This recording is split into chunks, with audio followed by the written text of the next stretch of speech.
Muito bem, agora uma conversa sobre o tema central de hoje, uma transição sustentável e inclusiva.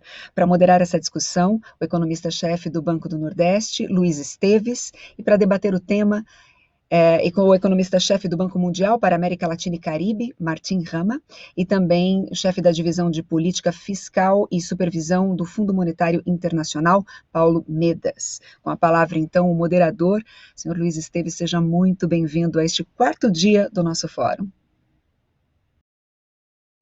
Muito obrigado, Adalgisa. Bom dia a todos. Em primeiro lugar, gostaria de agradecer imensamente o convite da BDE para estar moderando essa mesa redonda, cujo título é Special Roundtable, a Sustainable and Inclusive Transition, né?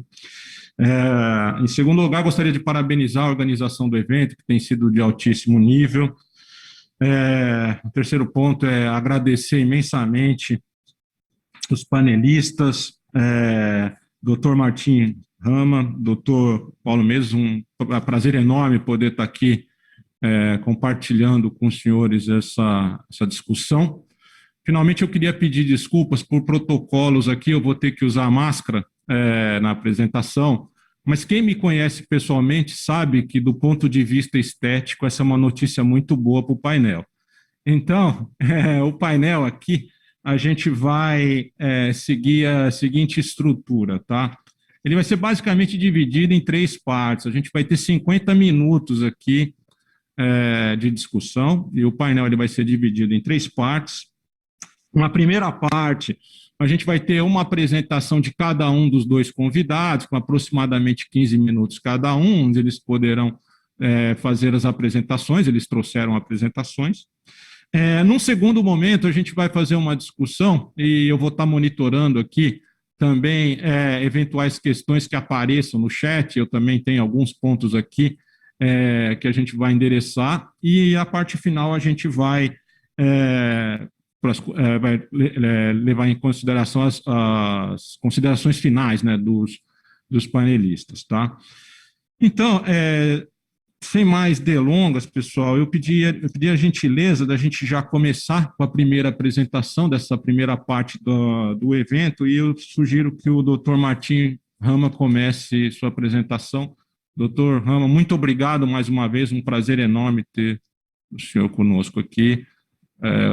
O tempo é todo seu. Good morning, Luiz. Good morning, Paulo.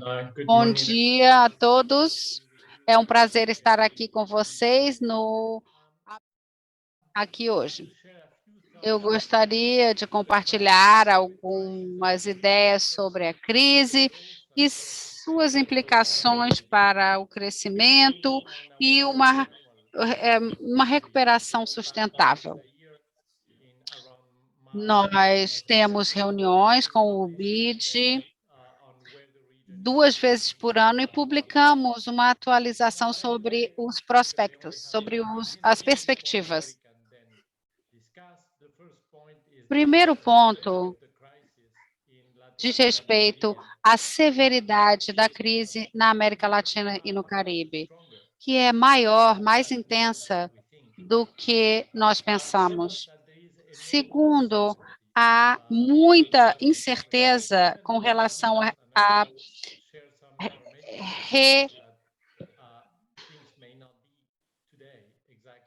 recuperação.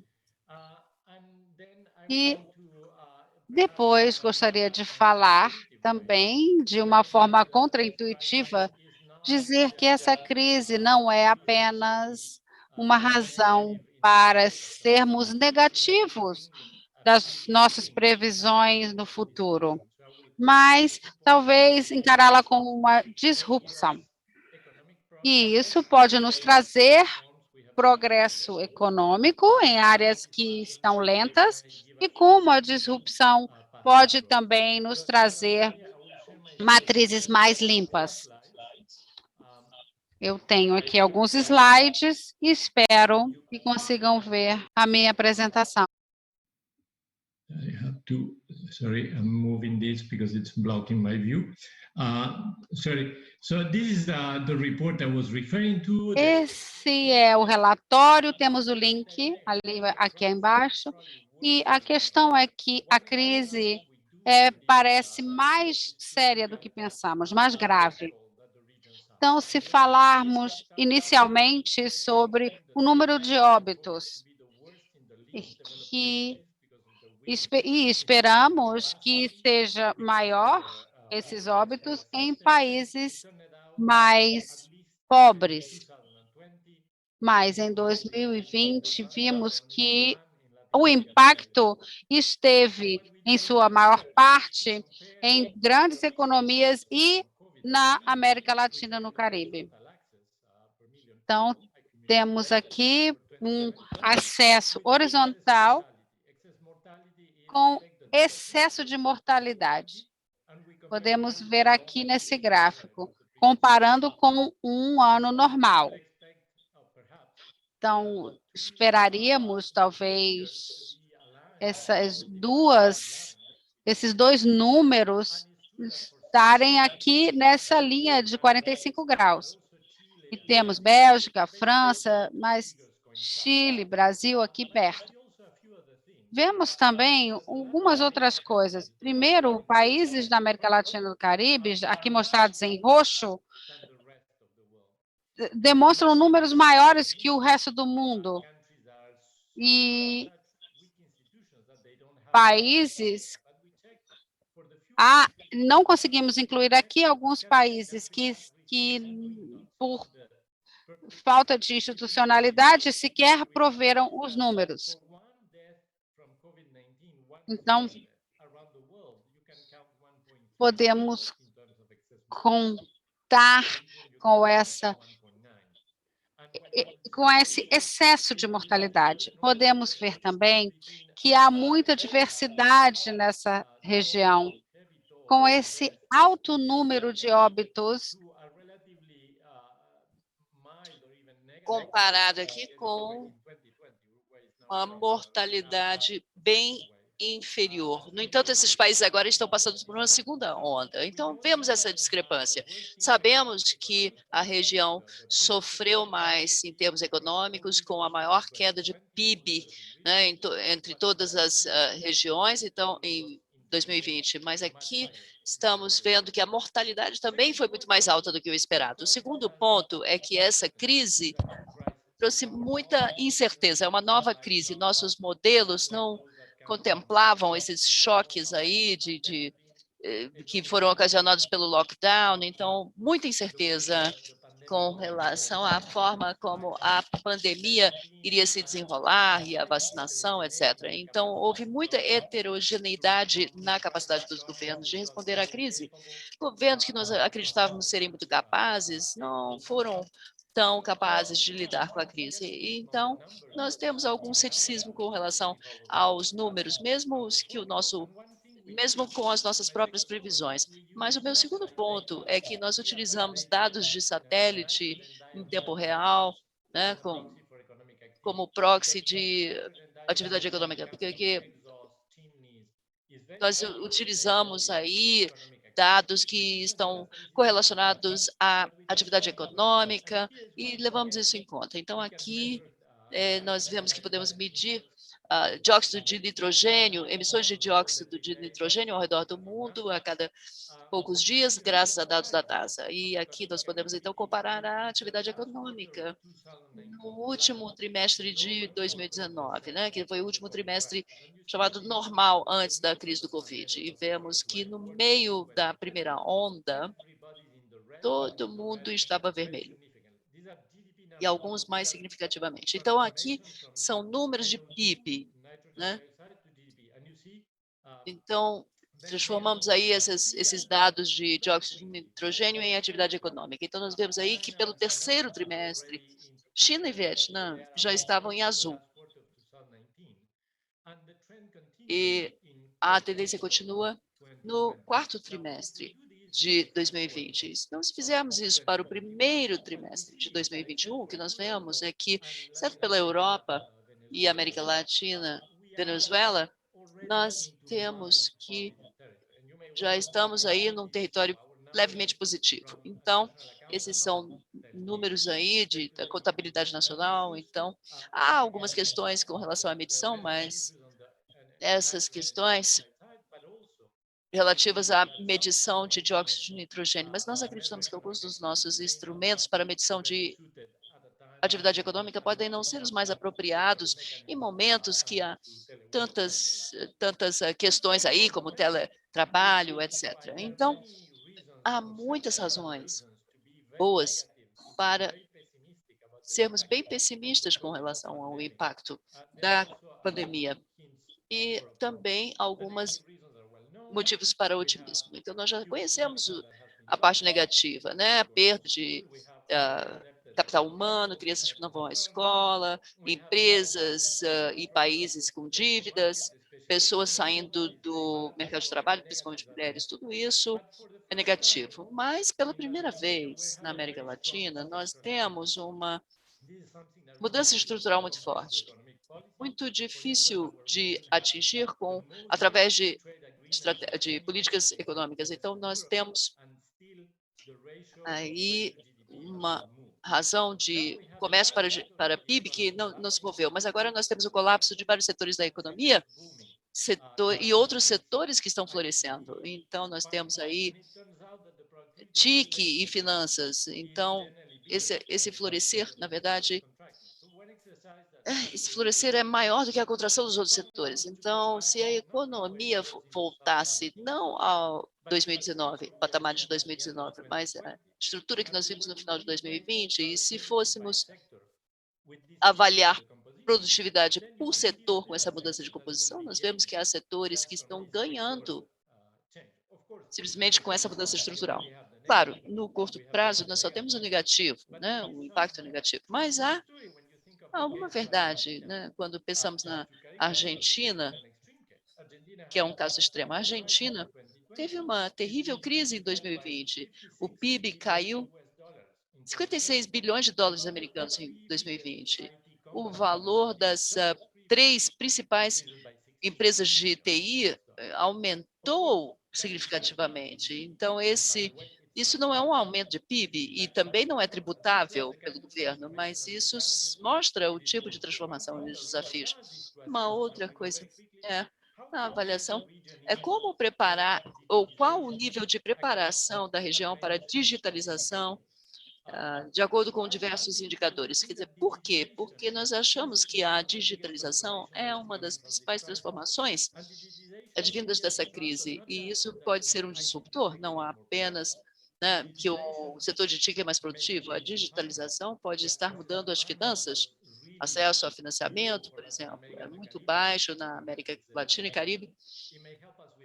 Isso pode nos ajudar na questão da formalização, nós vemos muitas pessoas trabalhando em entrega e empregos informais, mas não sabíamos qual era a sua renda, pessoas sem proteção social, sem seguro de saúde, pode ser. Então, nós fizemos esse benchmarking, e aí o que nós encontramos é muito interessante, duas coisas.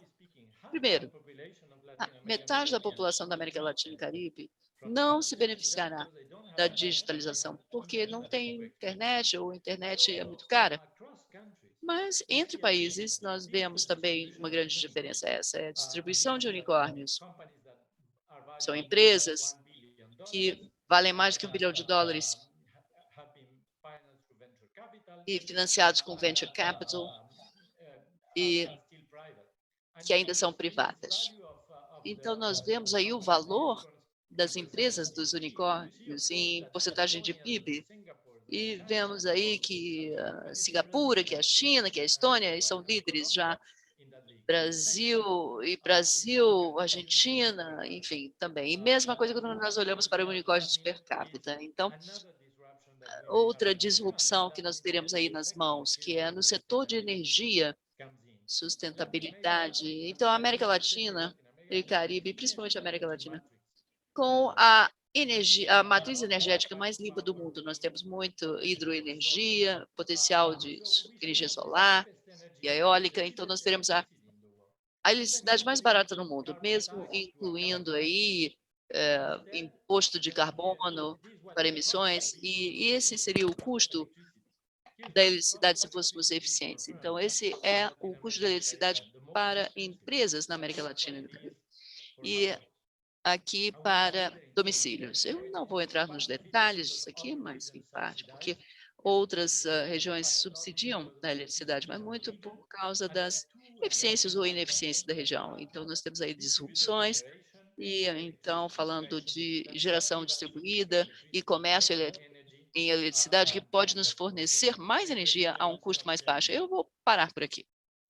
Gostaria de agradecer, muito interessante a apresentação, doutor Martim, acho que trouxe aspectos bastante interessantes para a gente considerar nesse debate. Depois eu até tenho algumas questões e também a gente está monitorando questões que eventualmente cheguem, mas eu vou deixar para a segunda parte esse ponto e já pediria a gentileza da gente passar diretamente para a segunda apresentação desse painel, que é do doutor Paulo Medas, do Fundo Monetário Internacional. Então, eu pediria, Paulo, o tempo é teu, obrigado mais uma vez por estar prestigiando o evento.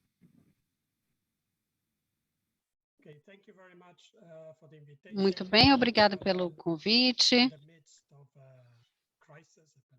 Estamos no meio de uma crise da pandemia, mas começamos a ver a luz no final do túnel.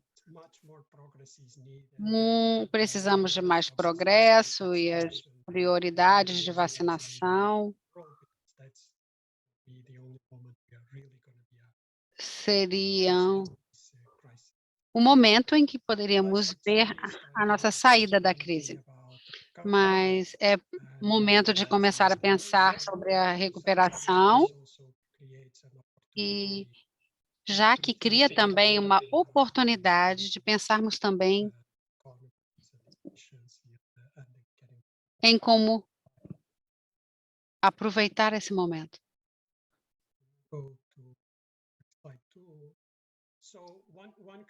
Então, uma característica que vimos nessa crise, que é única de várias formas, é que precisa de medidas sem precedentes, tanto em termos de tamanho como de alcance.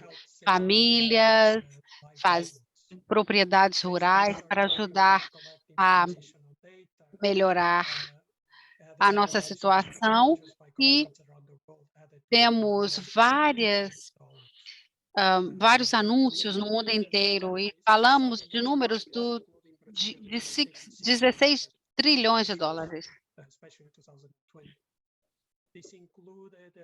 incluindo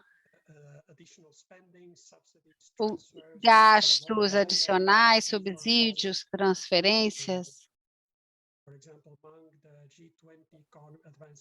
mas também, por exemplo, aquela tratada pelo G20, com relação à proteção do emprego, equity e empréstimos, etc.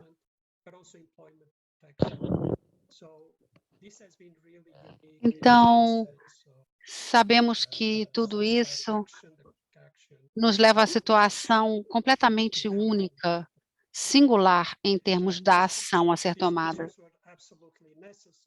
Essas medidas trazem um custo, e o custo para os governos nos leva a grandes déficits.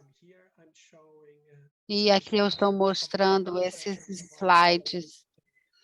slide com esses dois gráficos, tanto na área das economias avançadas, quanto das economias de mercado emergentes, comparando com projeções pré-pandemia.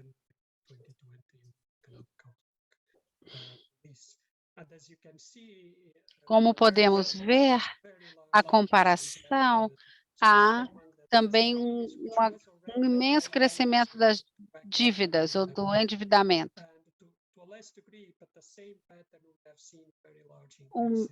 Também vemos aumentos nas dívidas públicas nas economias emergentes. Em média, Em economias avançadas, o déficit fiscal fica em mais ou menos 20 pontos a mais.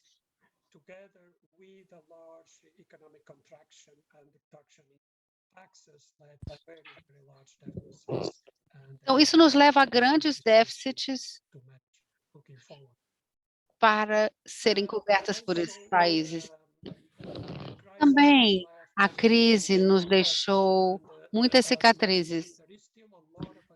Há ainda muita incerteza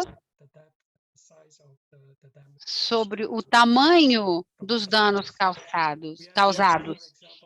Já vimos aqui, por exemplo, estou comparando esses países emergentes e o caminho esperado do PIB antes da pandemia e as últimas projeções que são mostradas em vermelho. Então, essas projeções nos mostram claramente nos gráficos o que estava previsto e o que passou a ser realidade depois em 2020 e em 2021. Muitos mercados esperam que não vão conseguir, mas não estamos falando, não vão conseguir crescer. Mas falamos também de aumento da pobreza e da desigualdade. Muitos empregos perdidos, mas também vemos perdas na educação infantil e, de acordo com o monitor fiscal, há uma estimativa que as crianças das famílias mais pobres serão afetadas de maneira desproporcional pela crise, em comparação com as economias em uma comparação com as economias das economias emergentes com as economias avançadas. Então, sobre as agendas dos governos nos anos adiante, como mencionei, muitos países vão enfrentar desafios muito sérios, afetados pelas cicatrizes deixadas, as sequelas dessa crise. Uma das coisas que sublinhamos no nosso relatório é que muitos países estão com problemas na limitação do espaço fiscal em que podem trabalhar. Então, é muito importante ter um arcabouço fiscal de médio termo que seja confiável. Então, conter a questão, trazer para níveis sustentáveis e, ao mesmo tempo, apoiar as pessoas em diferentes áreas. Precisamos pensar em estratégias de apoiar iniciativas estratégicas, como o desemprego, e também evitar o aumento da pobreza que já vimos persistente. Isso será muito importante para termos ou tratarmos das sequelas de maneira significativa. Os governos têm escolhas de políticas que terão impactos de longo prazo. E os formuladores de política devem realmente pensar sobre como apoiar suas economias e como fazer isso melhor, tornando as economias mais inclusivas, mais verdes, mais resilientes à crise. E vimos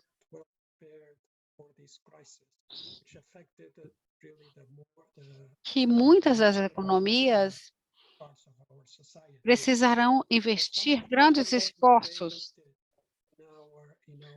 e Algo que também mencionamos no nosso relatório é a importância de investir em sistemas de saúde e educação. Também a educação, a infraestrutura.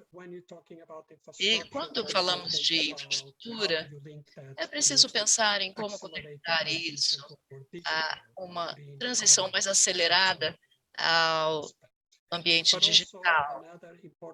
Outra coisa conectada aí à resiliência é o fortalecimento dos sistemas de proteção social, que é muito importante também a governança, serviços básicos, principalmente durante crise, são especialmente importantes. Então, vou focar em alguns exemplos, 2 aspectos que eu queria destacar. Um é o papel do investimento público. Nós achamos que esse é o momento de focar em investimento público. Primeiro, as taxas de juros permanecem baixas e o setor privado ainda está bom, o investimento privado ainda está deprimido, porque parece que as empresas e as pessoas ainda estão aguardando para ver o que o futuro trará. Então, o investimento público pode ajudar, porque há também complementariedade entre investimento público e privado, e evidências mostram que, em momentos de alta incerteza, os efeitos multiplicadores desses mecanismos são muito significativos. Em segundo lugar, mesmo antes da pandemia, o investimento público permaneceu baixo por mais de uma década. Então, as ações públicas, por exemplo, caíram, né, durante esse período anterior à pandemia.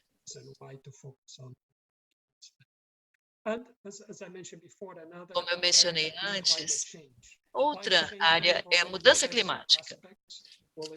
Envolve vários aspectos, por exemplo, imposto de carbono, que é uma parte importante da estratégia, e investimento. Por exemplo, nós estimamos em um relatório que a investimentos de adaptação custarão cerca de 1% do PIB global por ano. Variando, é claro, em cada país, mas é uma oportunidade para investimentos públicos. Outro aspecto que eu queria mencionar, estamos trabalhando com muitos países, né, dizendo, você deve investir bem, mas tem que investir. Mas ainda vemos muitos recursos que estão sendo desperdiçados por questões de ineficiência, corrupção, má governança. Então, é importante garantir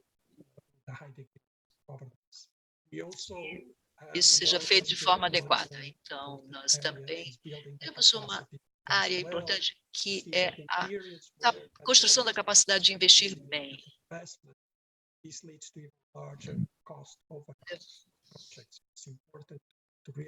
É importante investir e investir bem. Eu queria anunciar um livro que nós publicamos recentemente sobre essas questões. Se chama Well Spent. Respeito a bons investimentos. Então, isso é muito importante no momento em que o déficit fiscal é alto e é importante que cada dólar seja bem aplicado. Outro aspecto que eu queria focar é o fortalecimento da assistência social. Tenho pouco tempo, então vou passar rapidamente. A crise ressaltou a importância de redes de proteção social que possam ser rapidamente ativadas para as pessoas vulneráveis. Então, esses gastos podem ser muito efetivos, mas somente quando alcançam os segmentos mais vulneráveis da sociedade. Então, durante essa crise, nós vimos que os governos tiveram muita dificuldade, tiveram que implementar soluções rapidamente para alcançar os mais vulneráveis através dos sistemas existentes. Mesmo que alguns países conseguissem fornecer uma assistência muito efetiva, por exemplo, o Brasil criou novos programas que ajudaram a lidar com a pobreza emergente, mas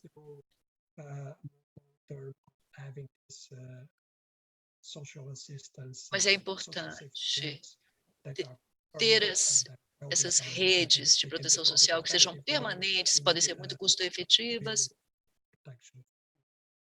ao passo que alcançam as pessoas mais vulneráveis. E eu queria também mencionar que, às vezes, há uma disparidade entre as melhores ferramentas e a forma como estão sendo utilizadas pelos países. Então, nós vemos que transferências de renda podem ser muito efetivas. É importante pensar com cuidado sobre esses mecanismos.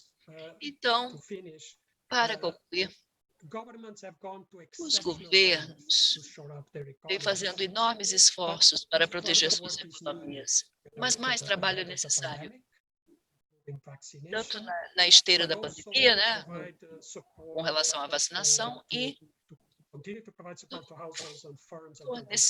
na continuação do apoio às famílias e empresas.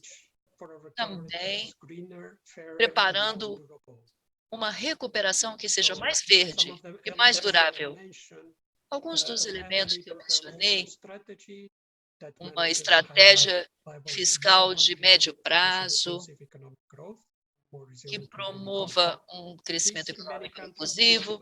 Isso, como alguns países têm um espaço fiscal muito limitado, isso pode necessitar uma priorização da eficiência, possivelmente com o financiamento, o atendimento dessas necessidades através de financiamento. Os países podem fazer mais para reduzir a desigualdade, e isso requer investimentos em educação, em saúde e políticas redistributivas, como a tributação progressiva, que podem ajudar a quebrar o ciclo da desigualdade. É muito importante, principalmente para a manutenção da coesão social em momentos de crise, com os governos fornecendo acesso a melhores serviços. A questão da vacinação é uma prioridade, e redes de proteção social, tanto para o momento quanto para futuras crises. Para isso, os governos têm que fortalecer a transparência e a responsabilização com relação aos contribuintes e ao público em geral. Vou parar por aqui, fica à disposição para a discussão. Perfeito, gostaria de agradecer mais uma vez. Eu acho que a gente está tendo oportunidade aqui de ter um debate de alto nível, uma discussão de alto nível, as apresentações tanto do Dr. Martin do World Bank quanto do Paulo do FMI.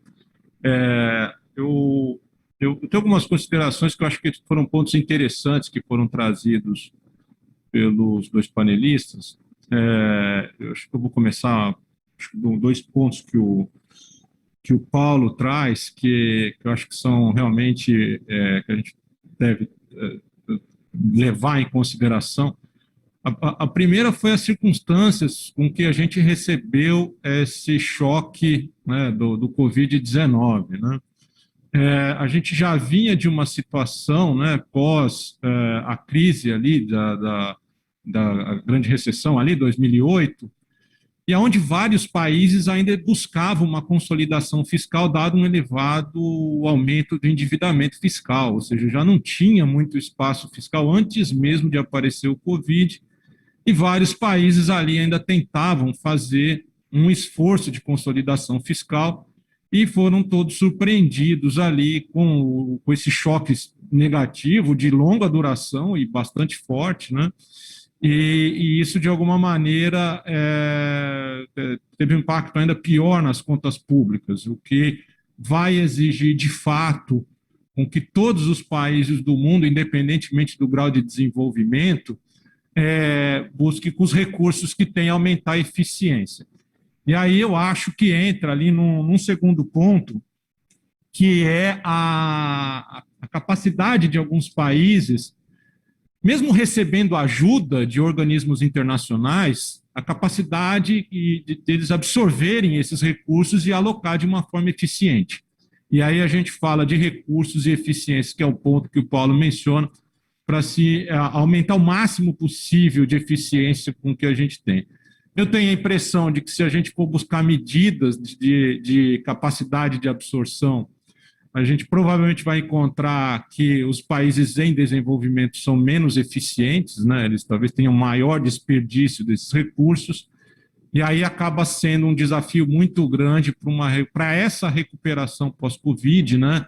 Inclusive para muitos desses países que ainda têm um déficit grande para alcançar, por exemplo, dos objetivos do desenvolvimento sustentável. Vários deles ainda têm muito a fazer, né? Vão precisar de recursos e, de alguma maneira, vão ter que aumentar bastante a eficiência desses poucos recursos que provavelmente vão estar disponíveis, né? Tem um segundo ponto, um ponto em relação ao Marte, acho que ele coloca uma coisa que é bastante interessante, que claro, a gente verifica a pandemia e é um choque adverso, um choque negativo, mas nem tudo quer dizer que não possa ter oportunidades, inclusive disruptivas, né?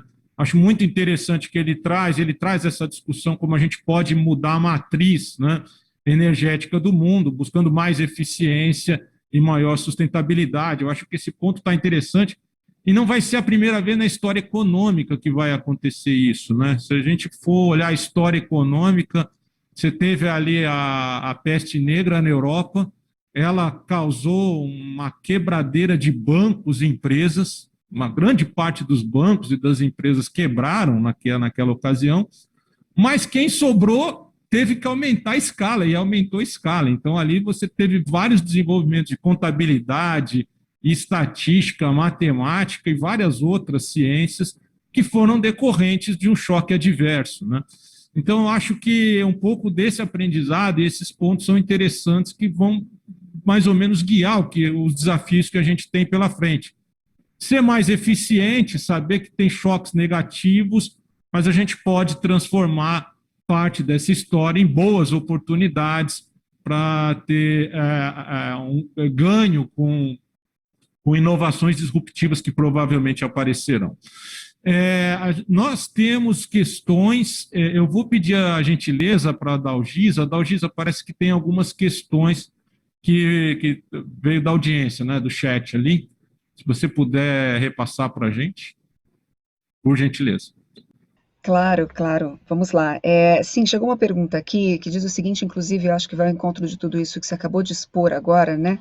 E considerar como as instituições financeiras, em especial as de desenvolvimento, devem agir para reduzir esses impactos dramáticos da Covid-19 nas economias dos países. Yes, thank you very much, Luiz. Obrigado, Luiz. Eu acho que há um papel claro para organizações internacionais e organizações financeiras internacionais para ajudar. Sabemos que na maior parte dos países há um espaço fiscal limitado, mas a forma como combatemos A pandemia foi como um corredor de curta distância. Mas eu acho que, na verdade, nós estamos adiante de uma maratona. Portanto, não podemos correr da mesma forma. Então, a, os pontos do gasto público, do PIB, eles são reais. Então, mesmo no caso do FMI, e as coisas que mencionamos podem ajudar muito. Relativamente, o ambiente internacional está favorável. Ainda temos juros baixos, o tipo de preocupações do início da pandemia em mercados emergentes estão sendo reduzidos. Então, eles não estão mais tão presentes como no início, aquela preocupação do início da pandemia. Então, as questões, bom, os mercados vão começar a perguntar como utilizar melhor seus recursos. E aí vemos o espaço e o papel das organizações financeiras internacionais. Qual é a melhor parte da consolidação fiscal? Protegendo o lado social, mas sem prejudicar a sustentabilidade da dívida. Muitos programas já sinalizam isso. E tudo isso vai ser muito importante para as organizações financeiras internacionais, tanto na parte financeira e também na sinalização. Claro. E seria sobre o papel das instituições internacionais. E o Martin já mencionou os principais pontos com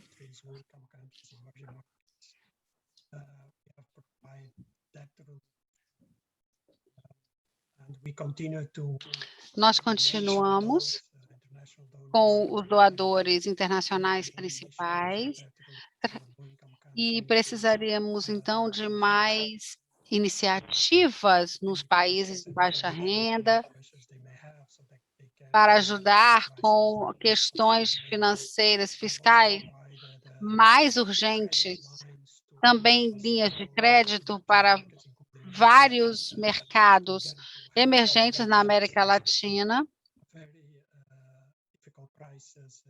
para combaterem essa crise tão intensa e o alto nível de incerteza. Então, encontrar maneiras de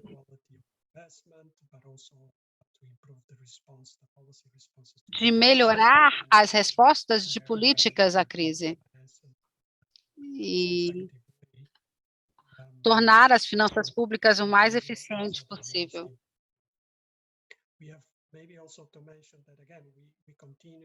Nós continuamos trabalhando em fóruns internacionais e com outras organizações para assegurar o apoio a todos os países do mundo, incluindo assegurar que essa ajuda, esse apoio chegue o mais rápido possível. Então, muito em linha com o que o Martin disse. Todos temos que cooperar para superar essa crise tão cedo quanto possível. Muito bem, então podemos seguir para a próxima pergunta, que é a seguinte: quais as ações estudadas neste painel podem ser pensadas para a região da Amazônia e para as instituições de fomento que ali atuam, como o Banco da Amazônia?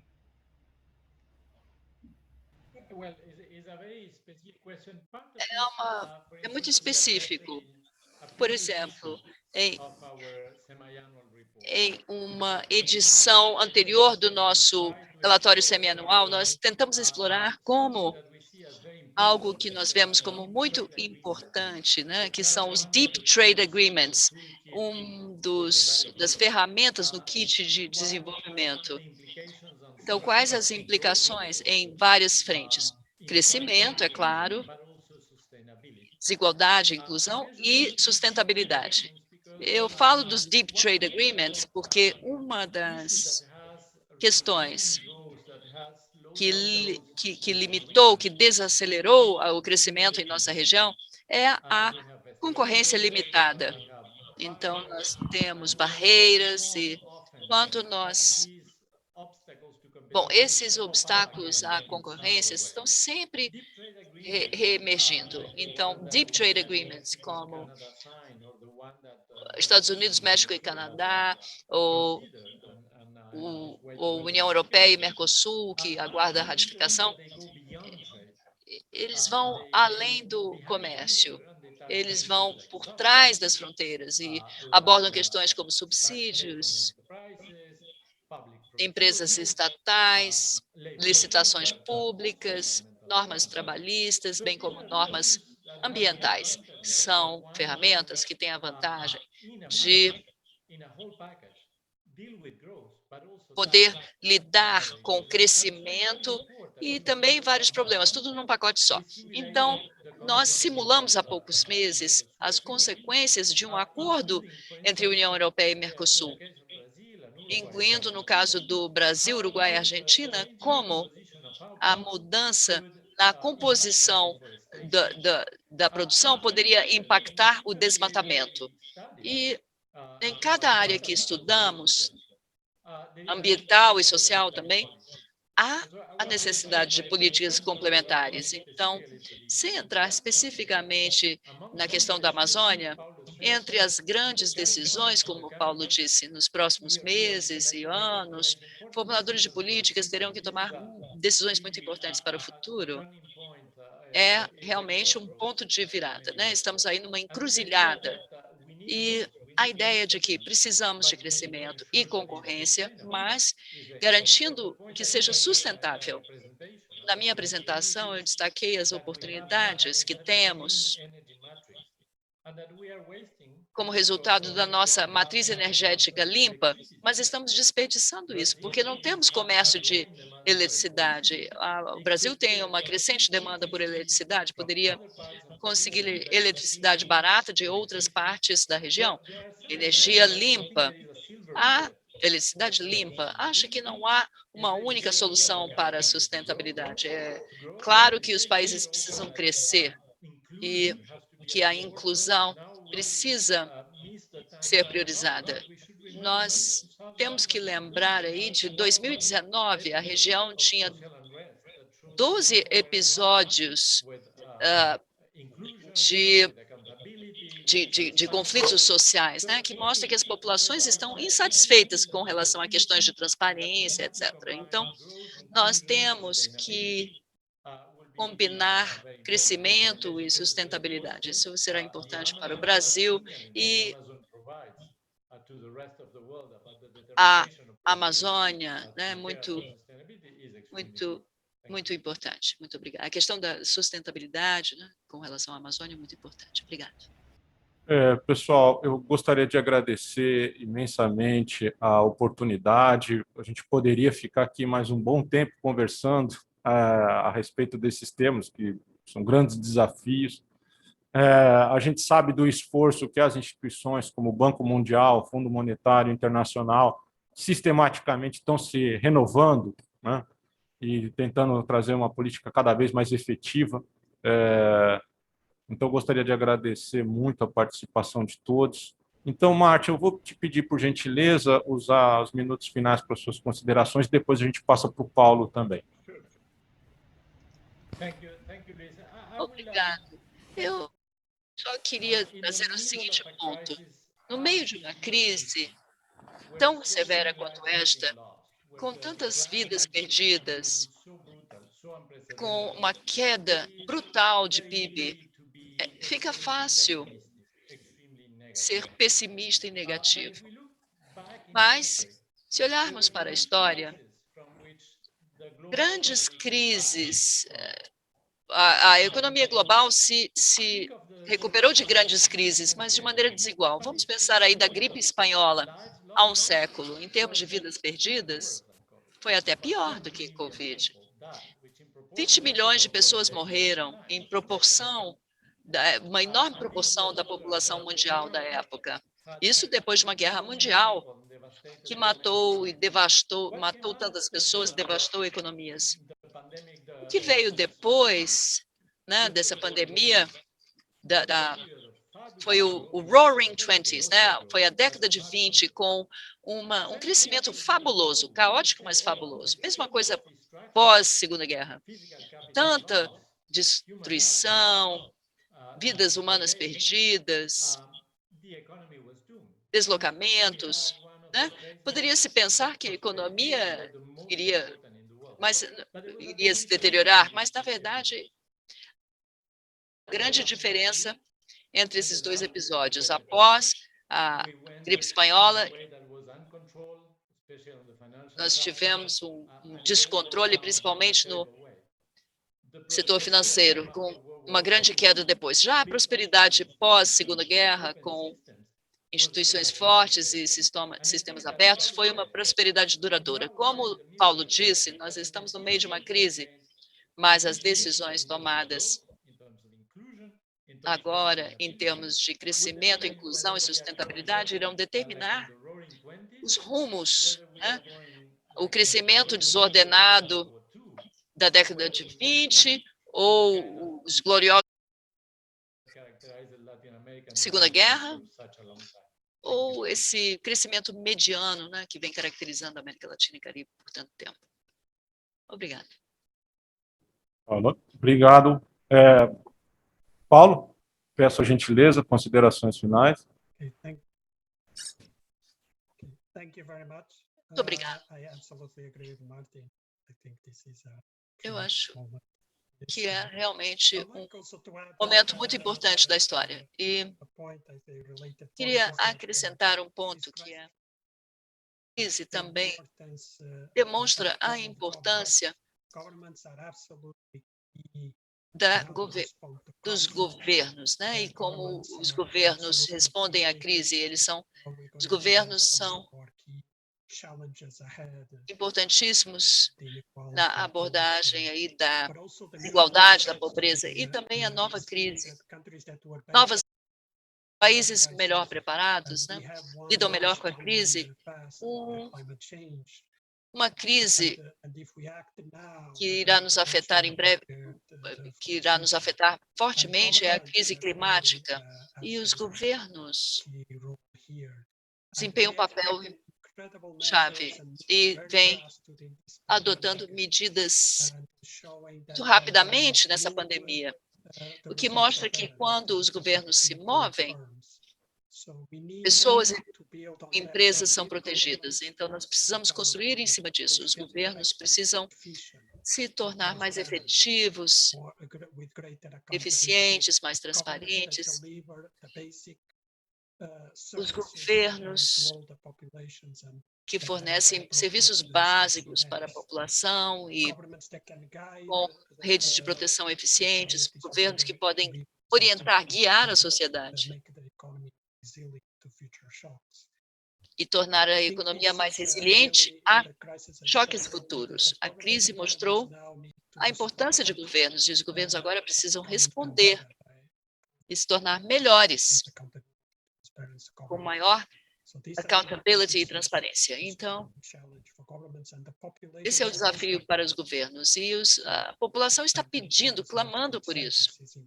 Como o Martin disse, isso é muito importante para o futuro. Muito obrigado pelo convite.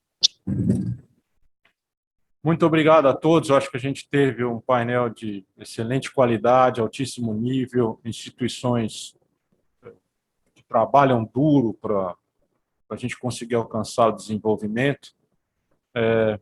Agradeço mais uma vez, parabenizo a BDE, Foi um prazer enorme poder estar tendo essa mesa com todos vocês. Muito obrigado.